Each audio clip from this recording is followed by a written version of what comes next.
I was in flight simulators is what my job was. We get these pilots in, and I knew what the plane would do better than the pilot did because I was around that information constantly. And this colonel came in for some annual training, got in there, and it was supposed to be a mission for attacking and bombing someplace. And he ended up getting shot down in it. He said that was the most realistic thing I've ever been through. And I was thinking when he got out of there, I was thinking I was in trouble for doing this. It was weird. And instead of being upset at me, he was grateful. And he says, is there anything in the world I could do for you to make life better for you? And now, the story of facing fears, a lunch date, and my stepmother Shirley, the reason for it all. I'm Amanda Fallon, and this is the Shirley You Can't Be Serious podcast. World War II, Japanese troops occupied Attu and Kiska in the Aleutian Islands, the first enemy occupation of American soil since 1814. The United States struck back. At last, we understood the importance of Alaska. America would never turn its back on its northern territory again. World War II brought great improvements in airfields and service, a key means of travel in this vast region.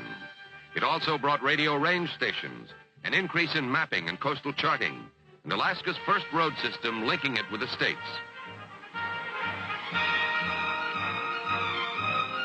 There was also an enormous increase in housing, schools, utilities, and other projects.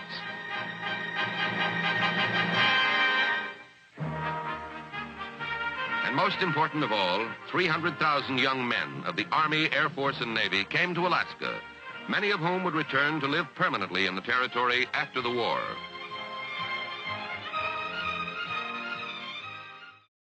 Did she tell you about how we met? So the story I was told was one day her car broke down up in Alaska, and she lived a couple houses down from you, and her friend said, oh, why don't you have Steve take a look at it? Somebody, I don't even know who, but somebody had told her, because she had this little Pinto that Eddie was not easy on cars, and when he would drive things, they broke. And that Pinto was a piece of junk to begin with, and it broke down. And she come over and she asked me, that was basically how we had met, because of that poor Pinto. Yeah, I actually heard a lot of crazy stories with Eddie and his car problems. He did steal a Chevy Blazer because the old piece of junk Chevy Blazer he got a hold of wouldn't run, wouldn't do anything right. And he stole another Blazer and he pulled the body off of his and sat it on top of the frame of the other one.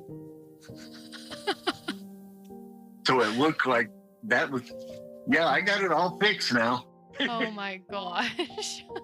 And anyway, it wasn't too much longer after that. I was working nights, and all of a sudden, I'm in the bedroom. I've been trying to sleep, it's daytime.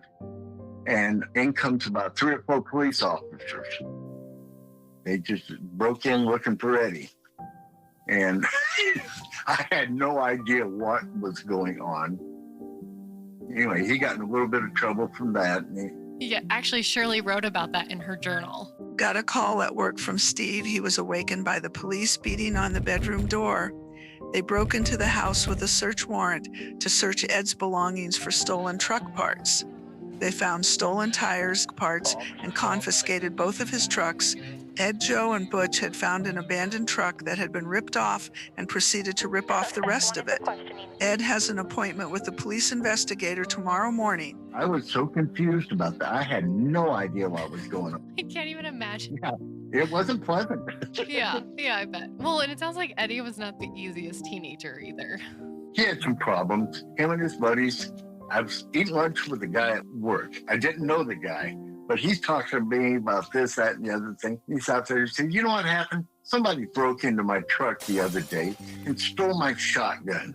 And it was a really, really neat shotgun. And he was describing it.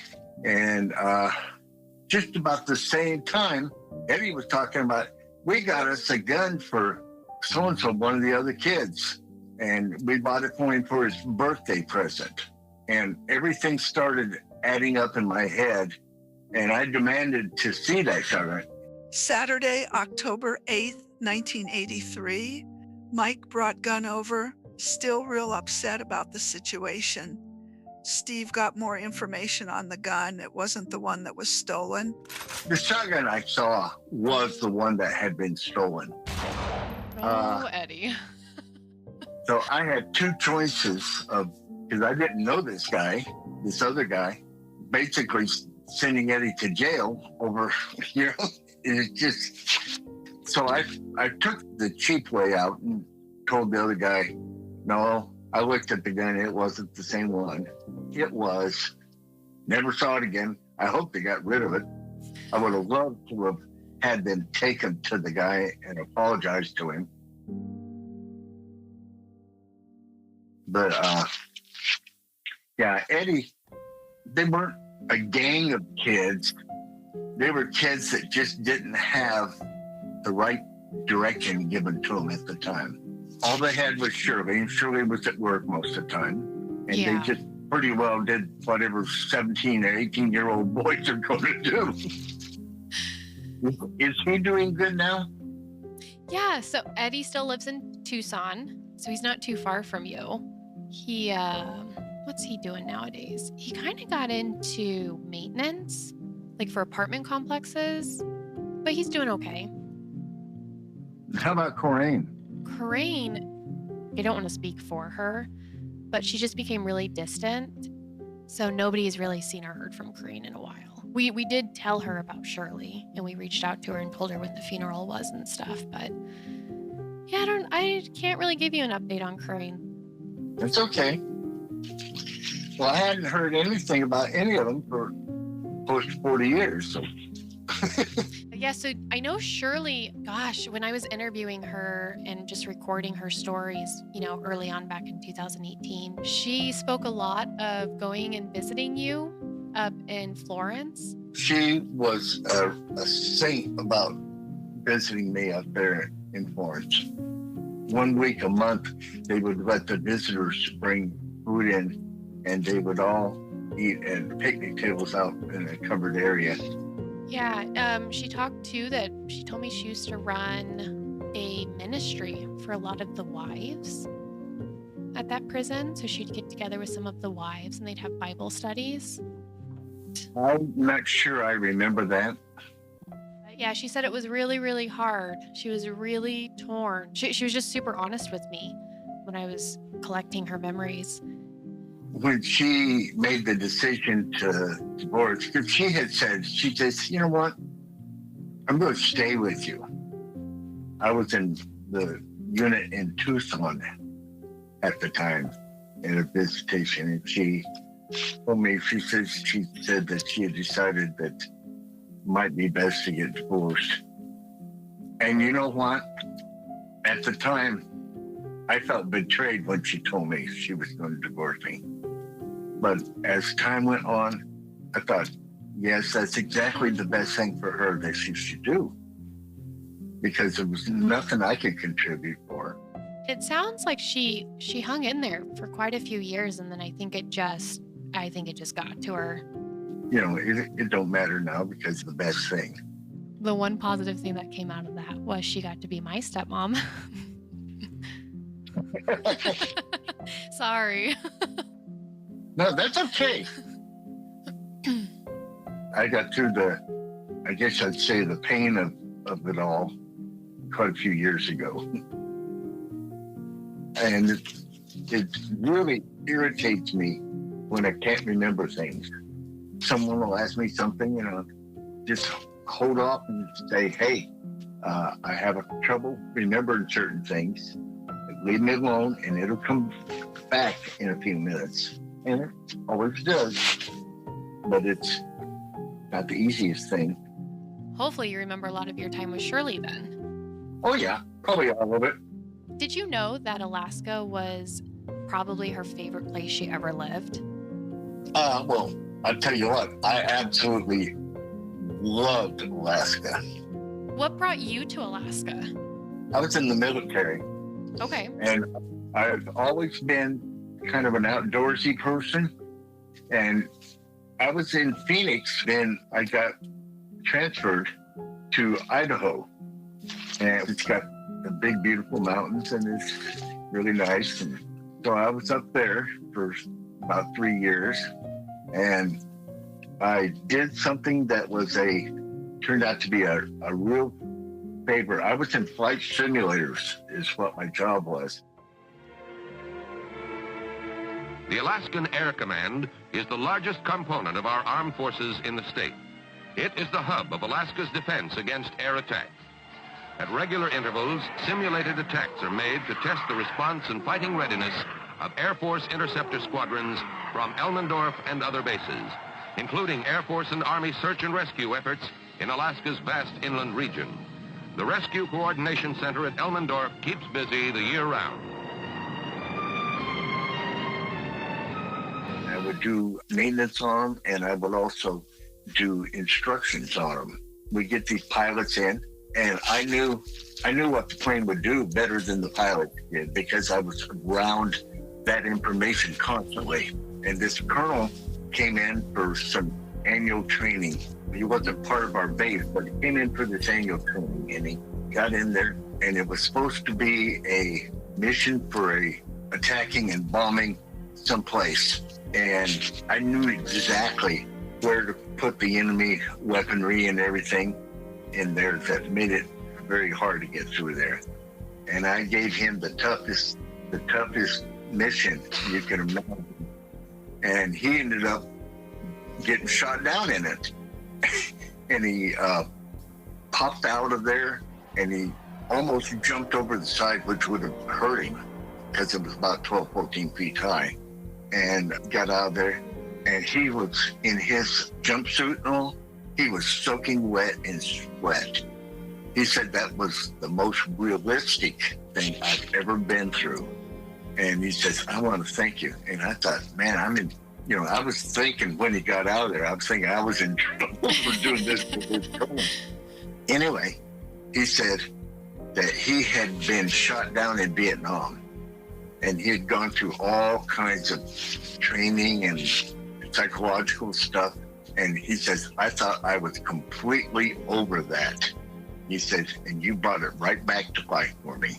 He says, I need some more time. Before I get into any kind of a combat scenario, I need more training, more help. And it was weird. And instead of being upset at me, he was grateful. And he says, is there anything in the world I could do for you to make life better for you? I said, can you get me to Alaska? 3 weeks later, I had orders to go to Alaska. Wow. Is that just a place you always wanted to live? Oh, I'd go back there right now if I could. Really? So what year was that? When did you head up there? Let's see. I joined the service in 68.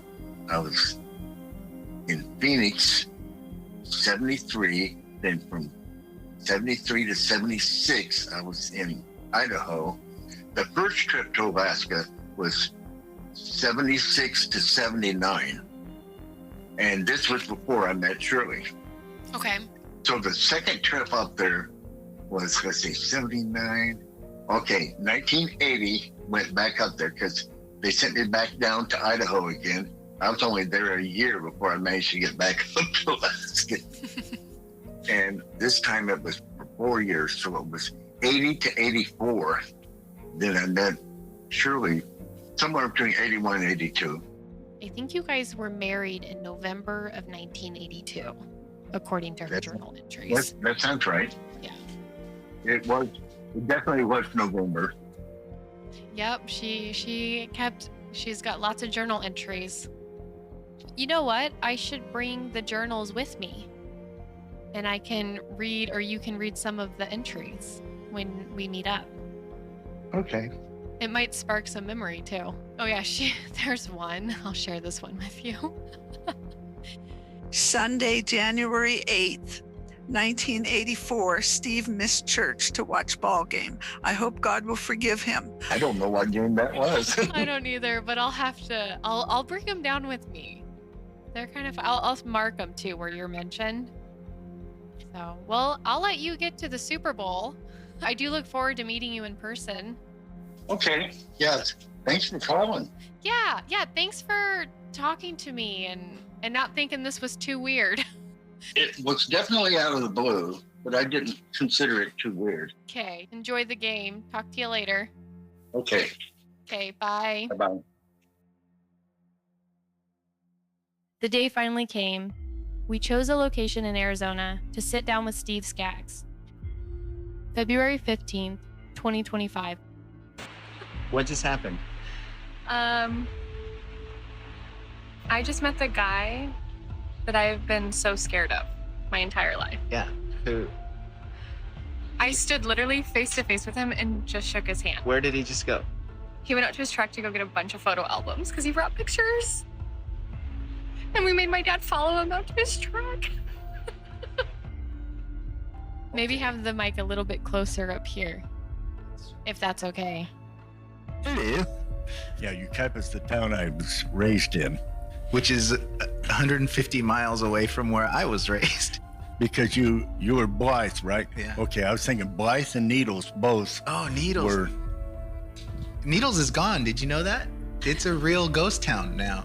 You're They kidding. moved there was a mine or something there that they closed. Needles was bigger than Blythe. Yeah, not anymore. Okay, Steve, we're officially recording, just so you're aware. Wow. So Shirley's very first journal entry in this journal is November 6, 1982. And she says, the wedding was the most beautiful I've ever seen. I don't know. It was a simple wedding. Yeah, I know. You brought a wedding picture of the two of you guys, and you Yeah. both look very young. And Shirley looks beautiful, and you Everybody look handsome. looks young compared to how I am now. But Well, you guys look like you're in love, staring into each other's eyes.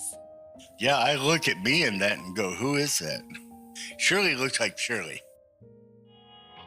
Your Hawaiian getaway, Simplex Tours and Western Airlines.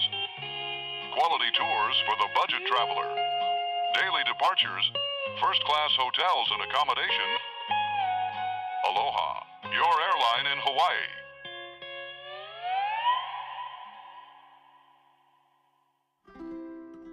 And then you guys shortly went to Hawaii Yeah. for your honeymoon right after the wedding. So here's a journal entry from Hawaii. Monday, November 8th, 1982. Hawaii is beautiful, like paradise, lush vegetation and breezy. Spent morning at zoo, walked along beach, went to the international market. Prices are cheaper than Anchorage. I don't know if it was in the long run. The tourism back then was very economical. You would have these companies that, they put you in a van, take you down to the bay, you get a sack lunch, swim fins, mask, everything for snorkeling down there. And they said, we'll be back in 4 hours or whatever to come and get you. And they'd bring you right back to your hotel room. And it was only like $12 a person. That is the cheap Hawaii that she's talking about. You get to the international trade market. They're in the middle of Honolulu. And I don't know how I'm remembering this stuff. You get there, they had tables like a swap meet would have type thing. And you could get a fancy Hawaiianized t-shirt for $5 or whatever. Okay, this one's after you guys shortly got back after your honeymoon. Saturday, November 20th, 1982. Steve got his first taste of lentil soup and toasted cheese sandwiches with ketchup. Not impressed. Toasted cheese with ketchup? Yeah. I mean, that should be illegal. She used ketchup for everything. Yeah, she did. Oh my gosh. One of the first dinners she ever made after she became her stepmom, she made meatloaf. And it's my dad Shirley, me, and Ashley, my little sister's name is Ashley, we're sitting at the kitchen table having Shirley's first meal she's prepared for us. And she goes to put ketchup on her meatloaf, but it came out black. And my sister and I are looking at each other and we're like, what is that, Shirley? She goes, it's ketchup. We're like, we don't think it's supposed to be black. And she goes, this was during the time that, is it Heinz? They came out with like green colored ketchup just as a, yeah. So anyways, it was not supposed to be black and it was expired by years and years and years, but she still ate it. So did she cook for you often? Oh, she cooked. The majority of what she fixed was all right. It was maybe not, shall we say, high class type stuff, but she cooked all right. Yeah. She's got some other entries this week. She goes, Stopped at house.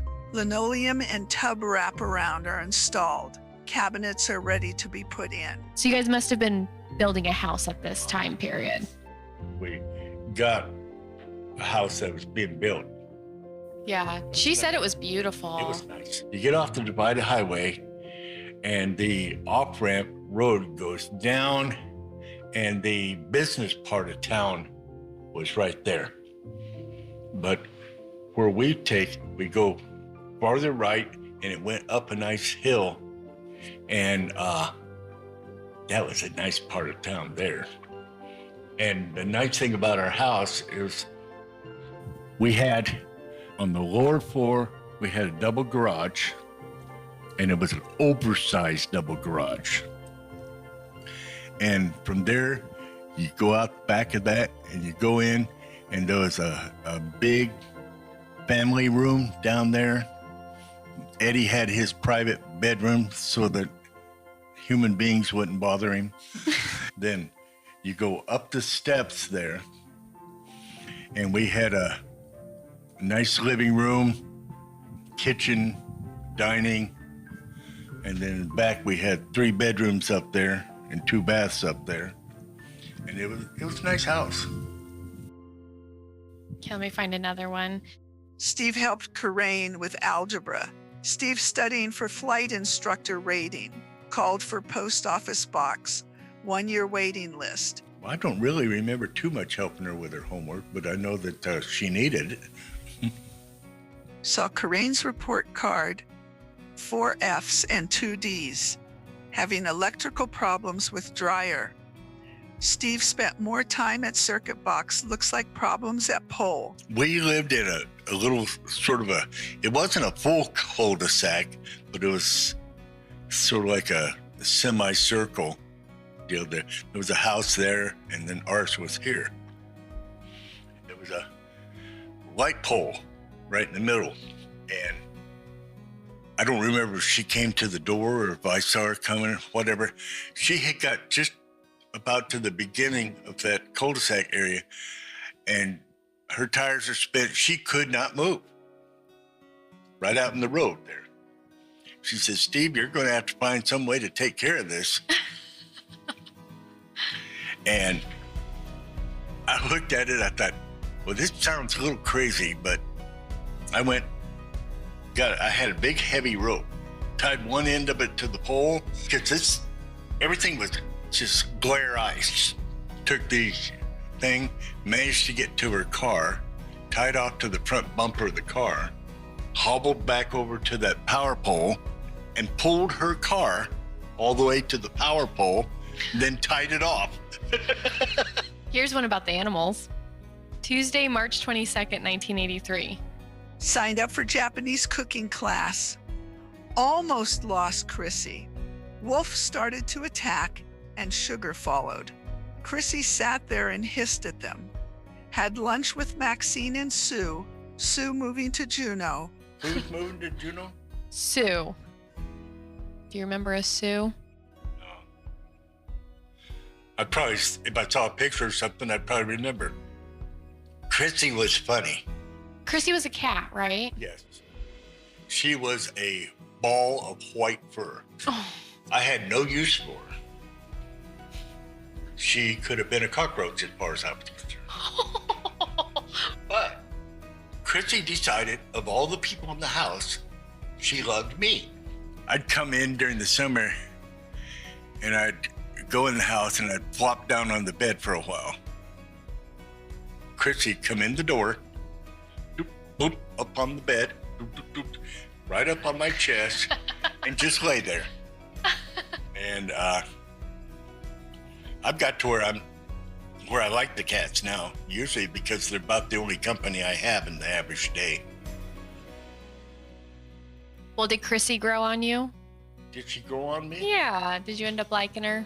After I put her through the dryer 2 or 3 times, Shirley would pull stuff out of the dryer and leave the door wide open. Chrissy says, "Hey, this thing's warm." Jump up in there. I'd go, need to put something in the dryer, and she'd be staring up at me. That irked me to no end. So I just shut the door to the dryer. You'd hear thump, thump, thump, thump, thump, thump, thump, and I'd open it up and she'd be, pew. I thought you'd do that once or twice, she'd get the message. Never. I never heard this story. I didn't hear that one either. Maybe Shirley never knew about it. No, she knew about it because I would tell her. She'd go, "What are you doing?" I said, "If you would shut the door to the dryer, that would not be a problem." Poor Chrissy. Tuesday, September 20th, 1983. Took Chrissy back to vet, still wetting on couch. And then the crazy thing is, after I got in trouble and I wasn't there, Chrissy almost immediately got out of the house and left. They never saw her again. I go, that don't make any sense. Maybe she went looking for you. As much hell as I put that cat through like that, and then I heard a lot of times it's someone that didn't care for a cat or something like that. The cat, when they leave, will leave and go somewhere and die. I don't know. They did have one pet that I absolutely loved. And that was Wolf. Wolf was the most wonderful guy.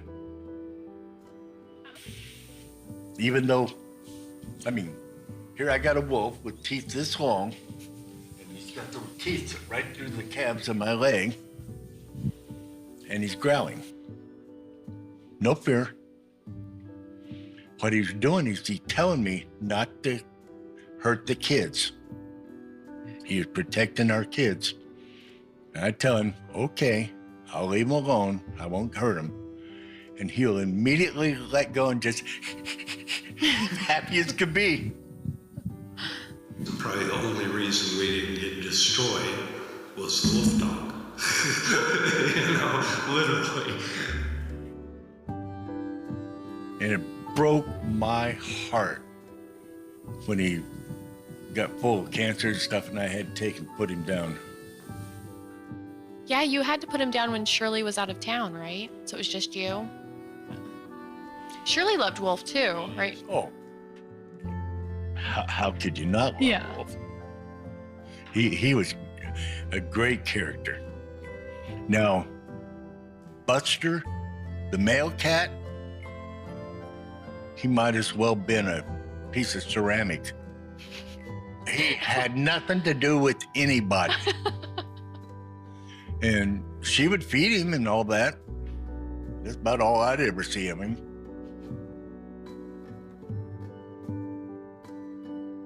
Saturday, December 4th, 1982, Eddie and Mike helped us move. Temps 0, quit early. Kids went to party. Steve and I went to bed at 9:30. At 10, Chrissy jumped on bed and woke us up.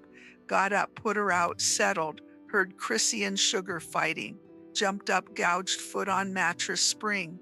Put Sugar outside, she barked till 11. Got up, put her back in. 11:30, Carlene called. Where's Eddie? 12:30, Eddie came home. Sent him back out to pick up Coraine. Got stuck in driveway. I got up to help him out. Everyone's home and all is quiet. Steve said, this place is a circus. Does this go on every night? Tuesday, December 14th, 1982. Chrissy is adjusting better, but Buster pooped on couch. Dogs started barking at midnight. Had to get up and put them out. And Sugar was a hilarious thing. Sugar was a Samoan, biggest Samoan I ever saw. She was about that big around, and she was big. She got out and blah, blah, blah, and like 200 yards away from the divided highway. She got through a hole in the fence, went up there, and came back a little bit later, and her whole rear end was all bloody. She got hit by a car. It popped her tail off. Broke her tail off. I think it was Eddie went up on the road and found the tail and took her to the vet, and the vet said, don't worry about it. It's a joint that is to protect the animal really as much as anything. Put a Band-Aid on her tail, and of course she was white to begin with. We had several people over a couple of years had thought she was a little polar bear. Oh. Because she had, with the little short stub tail, about as much as a polar bear has, same color. No, she's not a polar bear. Are you sure? She eats cheese and ketchup sandwiches. Wednesday, December 22nd, 1982. Took Wolf to vets. Puncture wound inside leg. Spent another evening wrapping Christmas presents. Muffler came loose on car. Wednesday, December 29th, 1982. High winds again for third day. Had lunch with June. Eddie, Mike, and Steve worked on car. Engine came down, pinning Eddie's hand under it. Steve broke creeper, pushing engine off Eddie's hand. Dogs got loose and ran off. Thursday, December 30th, 1982. Found dogs sitting on porch of our old trailer. I want to do kind of an odd exercise with you. You were describing the house in Alaska. You were talking about the garage, you were talking about the materials, and I felt like I was there. I want you to imagine that we all just traveled to that time period, and you walk in and you see these two kids in the living room. What would you tell those two kids in the living room? These two kids? Mm-hmm.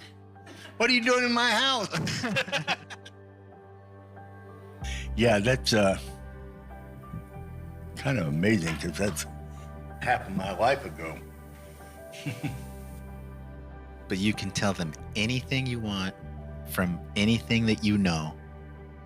I'd probably say appreciate each other because she didn't appreciate herself that much. When, for instance, when we got down to Tucson, she had a hard time finding work.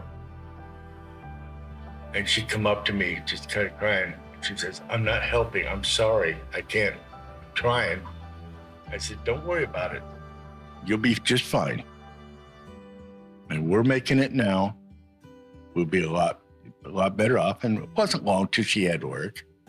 But she was conscious of needs of other people.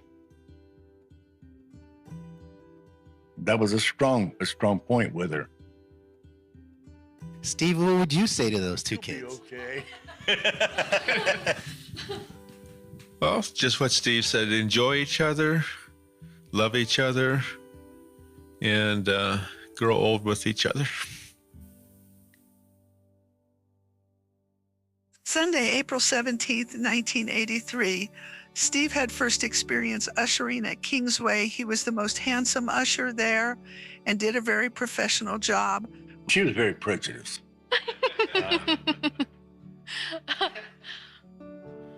I'm trying to think. Kingsway. The name's familiar, but I just not put a picture to it. I know somewhere, I can't remember if it's in an interview or she wrote it down.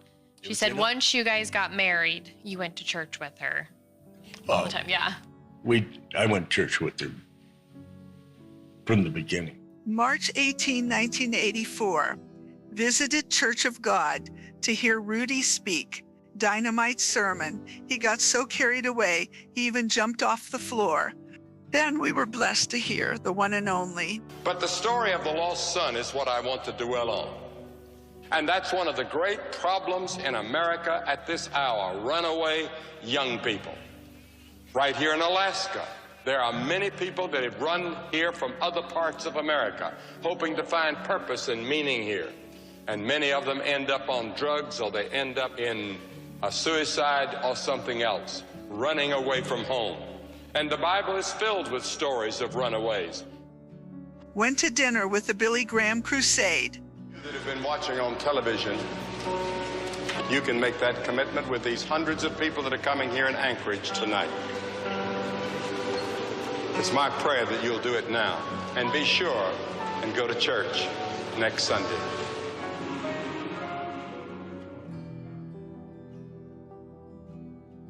Something Shirley always wanted to do was to go back to Alaska just to visit. She never made it back up there.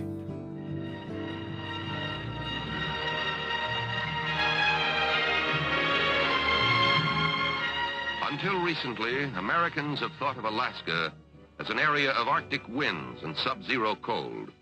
But this picture is only partly true, for the face of our 49th state is as varied as it is large.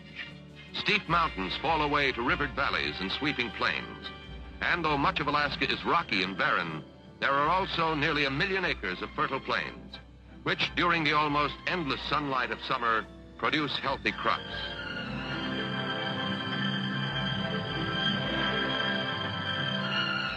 Modern Alaska is also an area of urban centers. The largest city is Anchorage, where new homes, hotels, and businesses are rising rapidly to keep pace with the needs of a growing population. Well, I'll tell you what, I've mentioned it many times before. People either love or hate Alaska. There's no in between. There's no, oh, it's okay. And if you take what Alaska has to offer, there's nobody can beat it. If you are wanting what you had down here, you'll be miserable up there.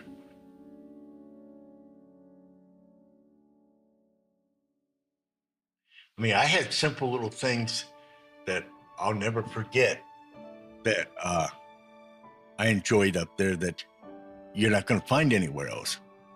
I had a little 2-lane road going into the air base where I was. And the trees up there were just built up 20 feet high on both sides of the road. And there was like about a 20-foot open way that was grassy on either side. And I would see cow moose in the grass. And they're walking on their front knees because their legs are so long that they can't reach the grass if they don't. And they'll have their little calves with them. And there's no such thing as a beautiful adult moose, male or female. The males are magnificent, but they're not beautiful. But the calves of almost anything are just wonderful. But the calves could get down to the grass. But Mama had to work at it. And then in the spring, in late April or so, everything is blooming. Everything is coming to life. And the air is saturated with the smell of chlorophyll or whatever it is. And it smells like life. Everything there. That was something that I look forward to every year. During the summer, the little red flowers would grow up. And by the end of the summer, they'd be almost 6 feet high. And they would be all over the place. Fireweed. And the fireweed would be just about everywhere there. And it was so beautiful. During the autumn, I've got some pictures of the autumn trees there by where I lived. And everything turns bright yellow. Those things to me were special. I've got nothing against saguaro cactus. Howsoever, they can't match that. No, Shirley agrees with you. That was her favorite place too. She did love Alaska. Here's a funny one. Okay. Saturday, April 30th, 1983. Steve is sick with flu, aches all over, sweats. I beat him up during the night. She had a funny little side to her. Steve had flight physical, high blood pressure, hypertension, and pains in stomach. Being married to me is really getting to him. She had a sense of humor all the way to the end. Steve, when she was dying, right before when the phone call came. She had a doctor's appointment, just like a regular checkup on the calendar. They didn't know that she was turned over to hospice, and she ended up passing away a couple days after this phone call. That's how sick she was. She gets a phone call, her cell's ringing, and I'm like, "Oh, Shirley, your phone's ringing. Do you want me to get it?" And she goes, "No, I'll answer it." They're calling to confirm her appointment, and she told them, "Oh, I'm not going to make it." And she goes, "Well, I can't because I'm currently dying." Yeah, I have known some strange things people have said right when they're dying. And they make you think a little bit sometimes.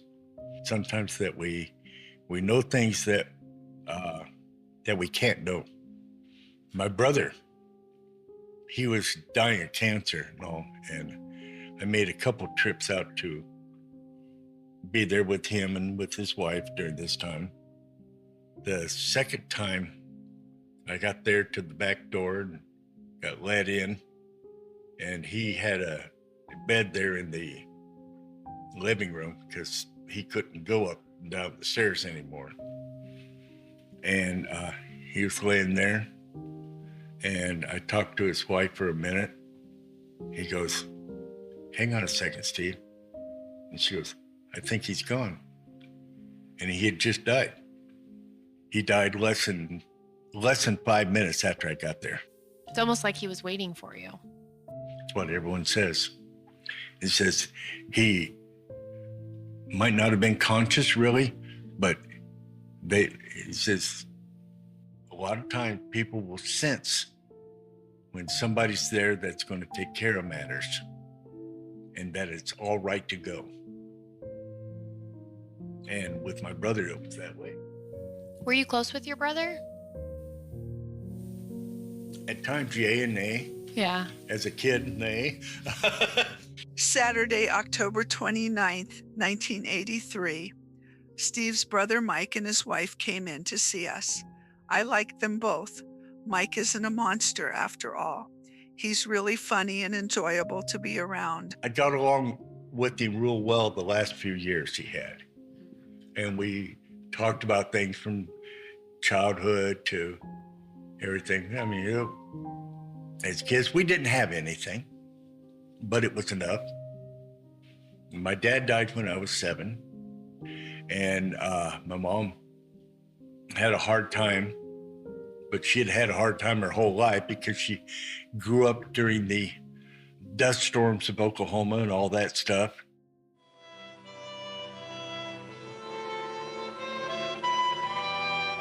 Thousands poured into the plains to grab what they could from the soil. Unknowingly, they were creating this area that in the 30s would be called the Dust Bowl. All through the 20s, high-paying wheat was the goal. New, faster equipment joined the tractor. Farmers and ranchers became gamblers, expanding on credit. More equipment, more land to produce more wheat to pay the bills. Carving out millions of acres of green pasture land, never minding the cost. Well, the dry weather started in about 30, and then 31 and 32 it got worse, and some of these farmers had livestock. And they didn't have any place to graze these cattle much, and they turned them on these fields. And that left the land bare. And in 19 and 33 it was pretty bad. And about 34 it got real bad.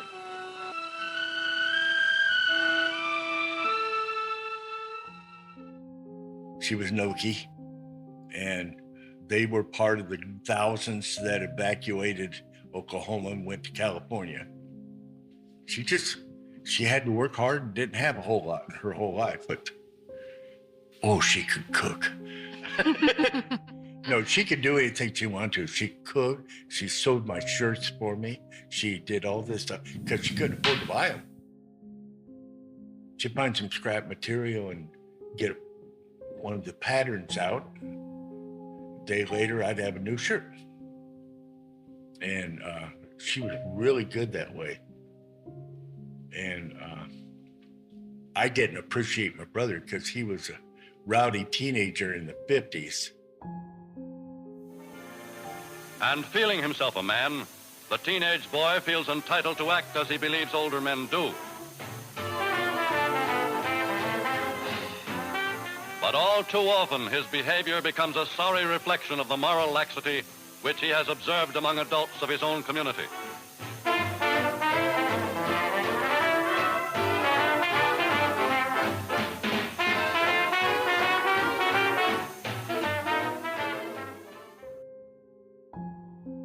Cops would be chasing him, trying to find out what he's doing. And, it was rowdy, and it was very hard on my mom. And so I did resent him then. Later, after he 20 years later, after he grew up, he was fine. You're forcing me to remember things. I would really like you to clear the air about this airplane that we thought was like canvas. Oh, to describe the airplane. When she's talking about it being canvas, I was like, that sounds like a flying Converse sneaker. But the brand name of the airplane was a Mall. Mine was a Mall 6. You don't have to take off within 360 feet in a Mall M6, but you can if you want to. We may sound like we're bragging, but it's pretty hard to beat a Mall when it comes to short field takeoffs, lightning cruise, startlingly low fuel consumption, and short landings. The Mall is so safe because of its rugged construction and high cruise to stall ratio. It's been awarded America's only preferential insurance rate. Pick up the phone and call your nearest rocket man for a free, thrilling, eye-opening demonstration of what flying is really like. Mall Aircraft Corporation, Jackson, Michigan, USA.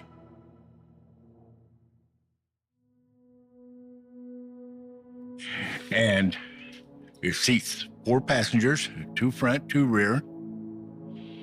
And then it's got a cargo area behind. They're very powerful and they're very interesting flyers. It's what they call a tail dragger. And a tail dragger, most of the airplanes you see has a wheel under each wing and one up on the nose. A tail dragger is like your old-timey planes that had one under each wing and a wheel under the tail. And the advantage to the tail dragger really is basically Alaska, because it will land in places that you can't land most of your modern stuff. And so when I saw that Mall was available, I jumped on that. I could land places most others couldn't. If I found a place where there had been flooding or from rains or something, once they dried off and had that little clay type top on them, I'd come down there and land and we'd go. So I had a lot of areas that were just mine. How long of a landing strip did you need for something like that? Depends how experienced and how gutsy you are. Now I know why Shirley was terrified to fly in them. I was always very careful with, shall we say, non-experienced people, because it could be terrifying. I had a bush pilot take me into the middle of the Alaska range of mountains, and they've got these canyons and rocky areas, but there's be maybe 10 or 15 different streams running down it in the summer. And you just find one of those that seems to be maybe big enough and go for it. And this guy had been doing it for years. So I went in with him. It was the first time I ever been in a mall. And it was amazing because we landed where there was no place to land. I would have been terrified. It was funny because go on there and he would take it in, let's say this is the edge of the area to land in, and this is water. He'd land there. The front wheels would be over the land, and the tail gear would bounce a little bit on the edge as you go, and he'd slam those brakes, and we'd just slide to a stop about 10 feet from the other edge. And I'm out there going, did we really do this? Yeah, do it all the time. So when I got my plane, I would practice these little short areas, except for being the coward I was. I didn't have to worry a whole lot because it was a lot more of the area that I could land on. I just would pick a spot, put it down there, and then just bring it through. Because I wanted to, that's how you improve yourself, is to practice safely the things that other people are a little nervous about. Saturday, February 12th, 1983. Steve passed all the testing and got his instructor rating. I bought him a special cup with airplanes on it and spent over an hour painting Steven Skaggs' instructor on it. You have to know where the passes are between the mountains. And some of those mountains are just so high you can't believe it. I flew over the top of Mount McKinley one time. It's 20,000 feet. Wow. And, but God, what a beautiful view. Oh, I can't even imagine. Anyway, there's certain passes that you can fly through those passes and never get over 3,000 or 4,000 feet high.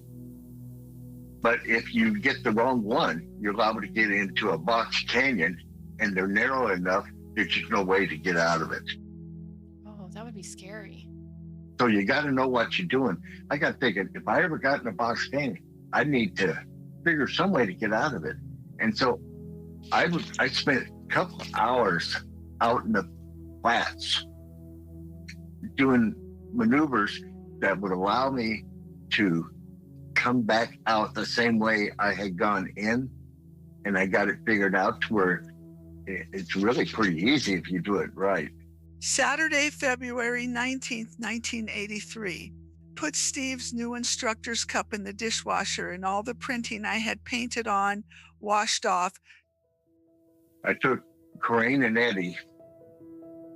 Eddie was the shy one, and Corinne was the brave one. And so I put Eddie up in the front seat. Uh-huh. We flew around, and I said, I got a maneuver I want to show you. And I did that. That particular maneuver, you end up just about every angle an airplane can end up. Oh my gosh. You start out by pointing it down about 45 degrees because you want to build your speed up to get, and then you pull it up to where you're up to about 60 or 70 degrees, almost straight up. And then you take and flop the wing over, and then you lay it down, and it comes out exactly on the path that you went in. And I did that, and when it was over with, I took a look at her, and she was green. Just plain green. Oh my goodness. No, I told her, I said, I'm going to get you home, and I'm going to fly just as smooth as silk all the way back, which I did. So living up there, could you basically fly? Like, did you fly all over? I flew out of an aero club, and I had access to probably 10 or 12 different planes. And my favorite was flying float planes. Instead of wheels, it's got two big long pontoons under it. Oh, okay, yeah. I've seen those in movies. Oh, they're wonderful. So would you go land them on lakes? Yes. Lakes, rivers. If the river's big, you can land it on the river. If it's not big, you don't. But I had places where I would land it on lakes that were so remote There's no people anywhere. And you land there and you fish and catch big salmon and have a great time there. Shirley did say you guys fished a lot. Was there like a big salmon run every year up in Alaska that you guys would go camping and catch fish at? There's several big salmon runs. Okay. She spoke about some of those in her journal. Gold mining is a valuable industry, but Alaska's greatest source of wealth is salmon fishing. More than half of the world's supply of salmon comes from Alaskan canneries. In June and July, the shallow waters of the Gulf of Alaska and of Bristol Bay are dotted with fishing boats. Fish are also caught in Alaska's many rivers. Here is Alaska's greatest treasure, the silver salmon, worth more to us than Alaskan gold.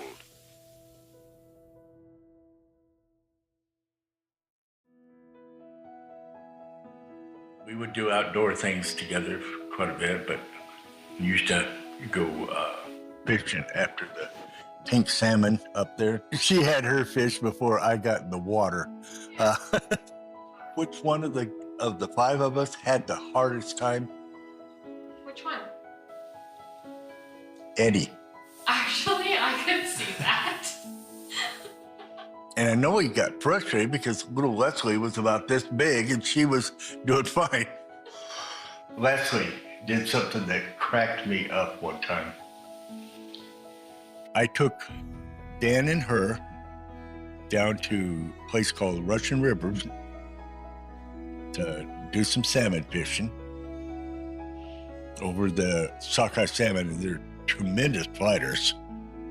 I didn't expect Leslie to do any serious fishing. She was only about that big. Dan, I trained him.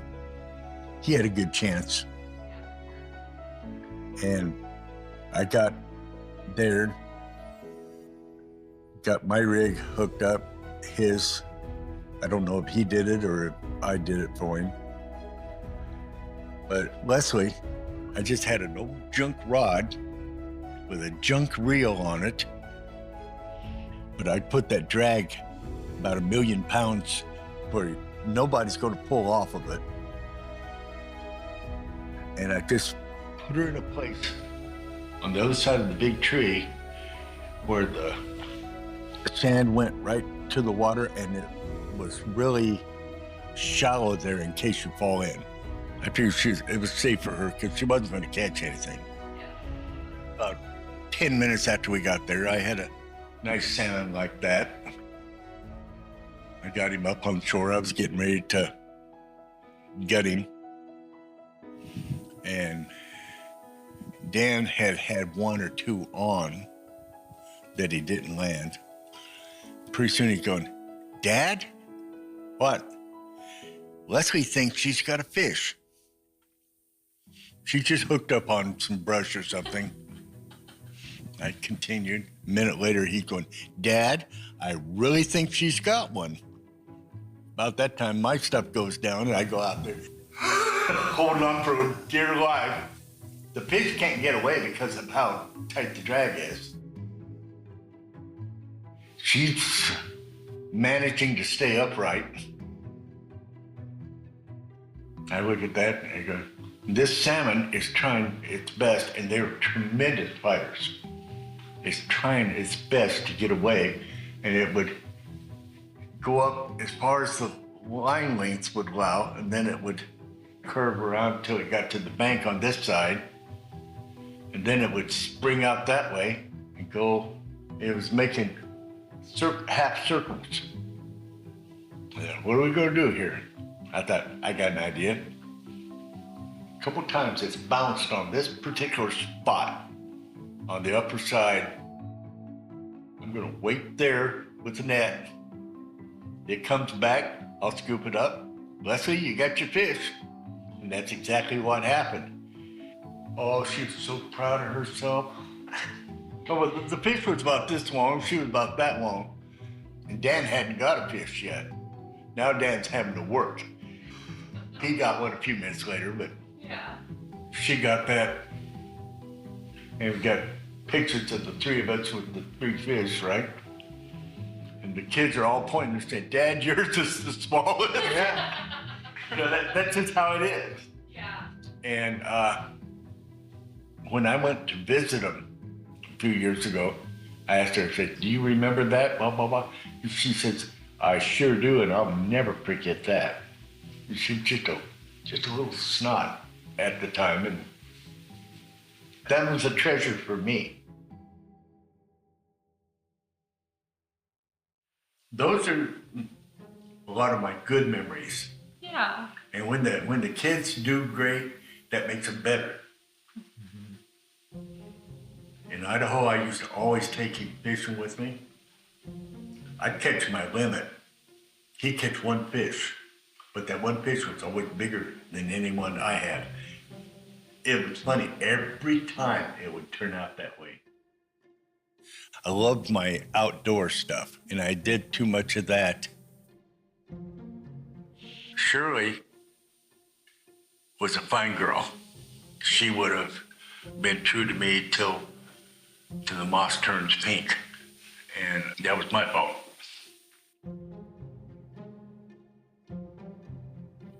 I kind of blame myself for that one falling apart. Well, I blame myself for everything falling apart, but I get irritated at myself because had I not been out climbing mountains, hunting, fishing, doing all this other stuff, that might have worked out permanently. And marriage is supposed to work permanently. That's as deep as I'm going to go in that. But she was kind of funny. She was kind of gangly in some ways. You had mentioned while we were eating, you had said a key word to me. You know, there's moments where I felt an awkwardness, right? I've been with Amanda watching her go through this project. And when I saw her light up when she was talking to Dan, I realized that this is doing a lot more than just a tribute to Shirley. It's building specific bridges. You had mentioned that you had a desire to reach out to Shirley and to Steve. And I think that to me is a really powerful thing that is happening inside all of us. I know Amanda has a desire to, for example, you know, this has been her whole upbringing, feeling Shirley's story and how you relate to it and how the kids relate to it. And I think there's a level of relief and peace that comes from Amanda where she's able to resolve a lot of feelings. You know, there's a lot of parts to this story that could make somebody nervous to talk about. It's been refreshing for me to feel the same sentiment from you. Amanda has some things that have been weighing on her that meeting you, I can see in her face is such it's like a peace. It's a bunch of different emotions, and it's a relief, right?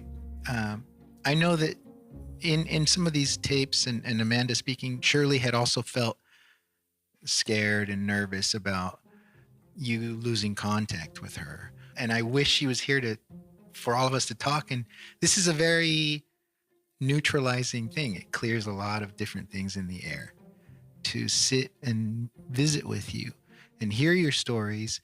Also hear the commonality between your relationship with someone that she loves so much. And also in a very candid way to hear you be in your story 100%. That's really, really meaningful. And we brought Steve because I wondered if there's other things that you would like to say to him, to Amanda, or to Shirley if she was here. You had mentioned that there is curiosity. You want to know how people are doing. You want to know people's thoughts and people's feelings. Well, I had curiosity, just curiosity to know how Shirley's life was continuing, because it wasn't her fault that things got tangled up and messed up. And she hung real strong with it for quite a while. There was a big part of you that loved Shirley. You look at it, you give a part of your life to somebody.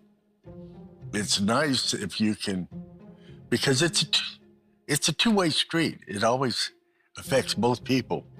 When you give to somebody, you can't help but receive something.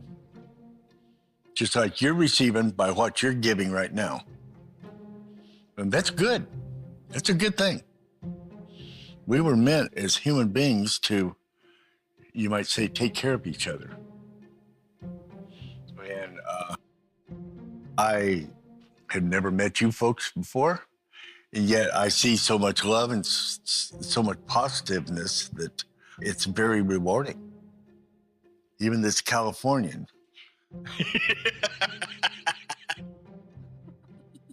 I really do appreciate you meeting us. And I've known about you for, since I was 15, 16 years old. I haven't known about you. I know that's what's so crazy. That's what I told Dan too on the phone. I was like, I've known about you and have heard stories about you since I was, a teenager. And Well, I know stories about it too that some of them didn't get proved till last time I saw him. You finally admitted to some of them? Like where he used to climb out the bedroom window at night. He says, Shirley never knew, but right behind the fencing there, I had a bunch of marijuana up there. This was Dan? So you guys had your hands full with Eddie and Danny. Eddie seemed wild. Okay. Is there something you would like to say, Dan? Right now, a thought that you have? I mean, I know you can do that yourself, but... About Dan, he will always be my son. And as my son, I will always treasure him as myself or more. And we went fishing there in one of them Ozark lakes a couple years ago. And it was good to spend some time there because I hadn't seen him in ages. And spent time with him and his wife and boys and the dogs. And it's neat being out there. Shame we didn't catch much, but it was a good trip. One of the things that you just mentioned, which is so validating to hear you say this, is the recurring theme of this positivity that Shirley brought. And I think it's a really good unifier when you think about, for me, the Ed stories were wild from Shirley. But to hear her outlook in the middle of all of these things that were pretty horrific, and then that people can still overcome difficulty and overcome fear and awkwardness and to come together to still be human is very valuable to me. Shirley, in between her little jokes and her sarcasm, but I can't imagine the moments for Shirley where she did have to make certain decisions that involved you or that involved her other husbands or the kids. And that's what I love about this story. It's so lighthearted but heavy. It's beautiful. You know what it tells me, though?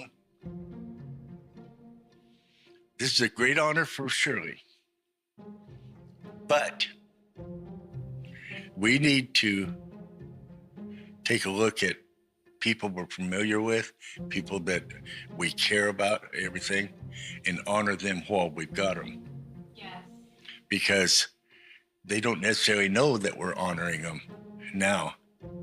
And it's a good thing, but it's a better thing if we'll honor them while we've got them. We appreciate you spending the day with us, Steve, and we appreciate all the things you've shared, your willingness, your openness.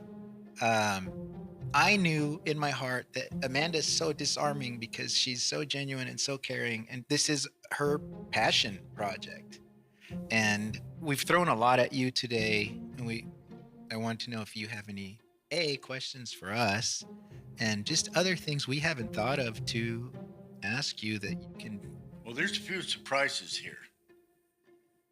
My dad coming? I'm just joking. I think having both of Shirley Steves in the same room. That's no biggie there.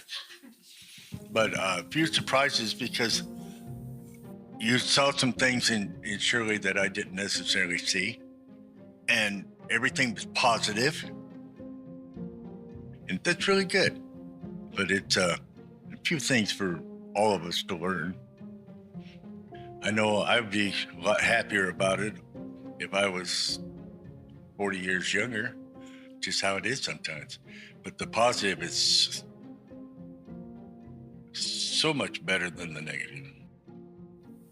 I'm sad that Shirley's not here because I think she really, really would have loved to have heard you, like to have met you today. And but she always thought that she divorced you and that you were mad at her.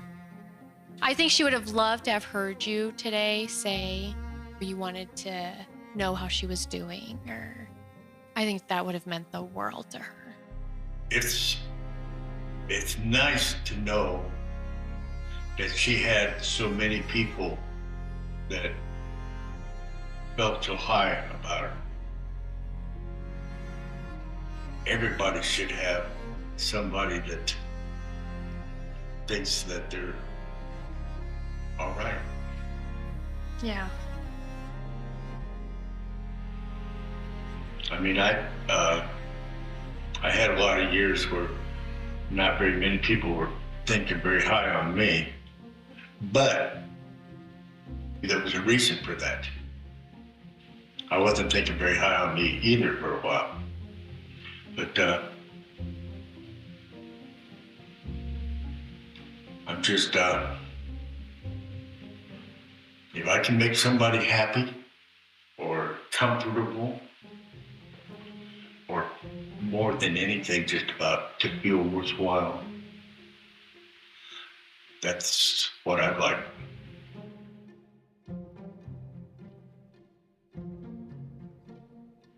And I know that's what you're trying to do there with Shirley. Yeah. Because if you can get this out there, showing the love and the positivity, even with the difficulties,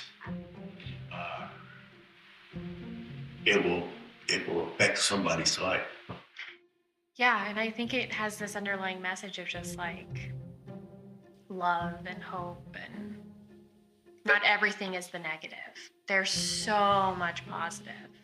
But it stays very truthful. It still said, that's what I think is so powerful. It's very truthful in that it doesn't deny the negative.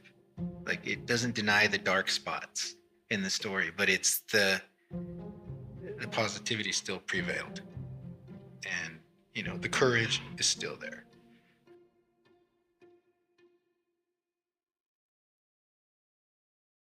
So this was really, really nice to meet you and sit down with you and talk with you and hear your stories. And now I know you really like fishing. And the thing is, I haven't done hardly any fishing in that many years. Yeah. I went down to Cabo San Lucas a couple of years ago. I was going to go. I had it all set up to get on a boat to go marlin fishing. Oh, I wanted that, right? I got to Cabo San Lucas. I got called into an office. The person says, "Are you so-and-so?" "Yeah." "Have you been in prison?" "Yeah." Blah, blah, blah, blah, blah, blah. "You can't stay here." And they put me on an airplane, sent me back home. And I thought, all in the world I want to do is to live a nice, peaceful life. I don't want to hurt anyone. That's how it is. But there's so many people in this world that have no sense of forgiveness in them. And without forgiveness, you can't expect to get forgiveness when it comes to you. But that's just how it is. People,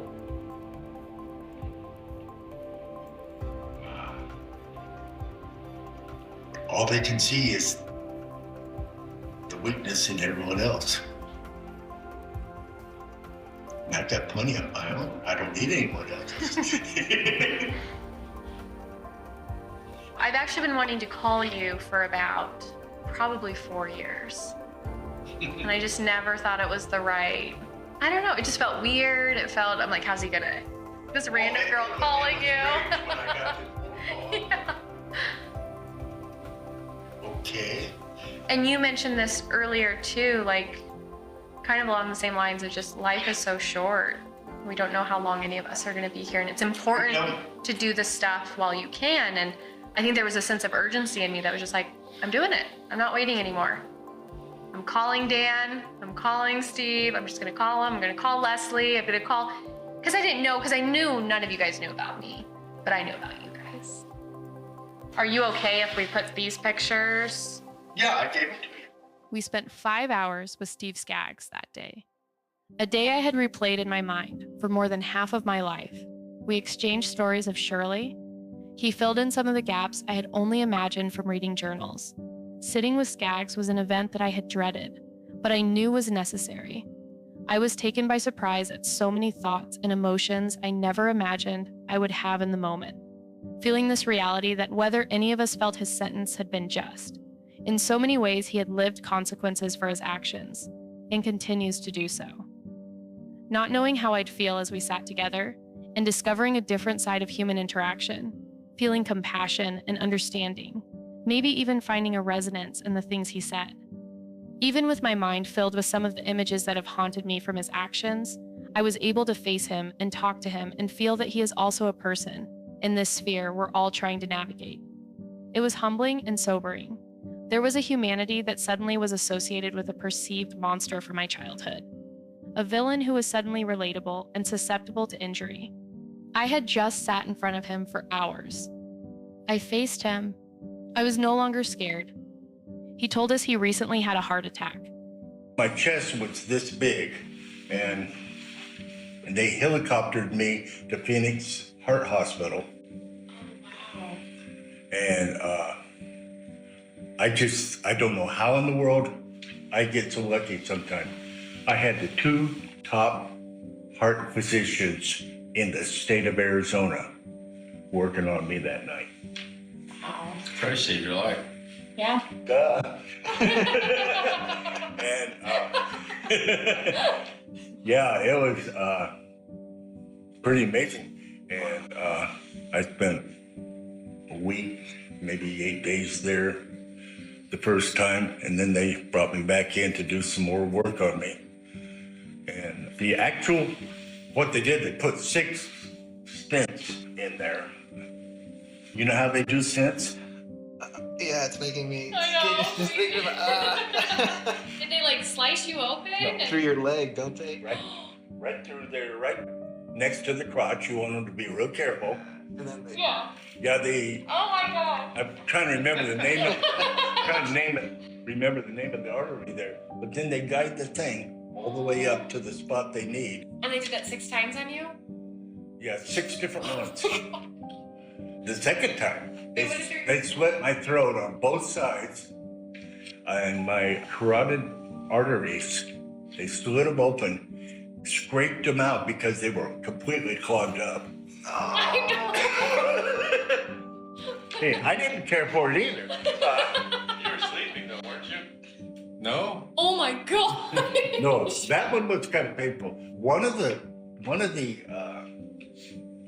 stents they put in there, it wouldn't go through there. It was too much clogged stuff like that.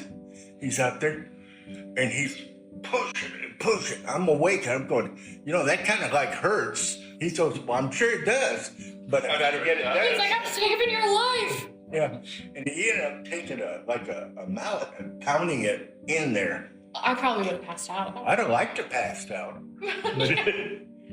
But once he stopped doing that, I was okay. But that one wasn't fun. Yeah. Everything's been okay since then, though? Okay. Are you like on medication now to help with? I got enough medication to fill this cup every day. Remember Shirley? All the pills she was taking never towards took the end? medication. She took Like vitamins. vitamins, Yeah. She had a lot. So she, at towards the end of her life, she couldn't taste anything. I remember that. Were you Shirley's husband after me? Ah, okay. Yeah. So she was married 3 times. Yeah. So one arm Ed I love that when we were on the phone and he goes, "Is that one arm Ed?" I was like, "Yep." I said, that's one arm Ed. So now that's how I'm going to refer to him now, one arm Ed. So I was bachelor number 2. My name is Stephen Elvis Skaggs.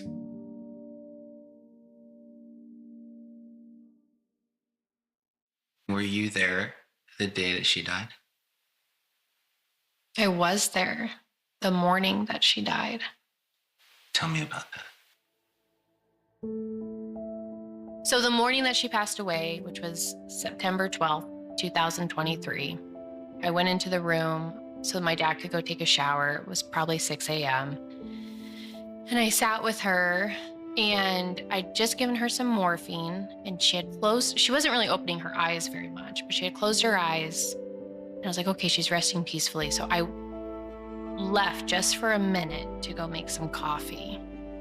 And right as I got to the doorway, I had this feeling and I turned around and I saw her take her last breath. I'm Amanda Fallon, and this is the Shirley You Can't Be Serious podcast.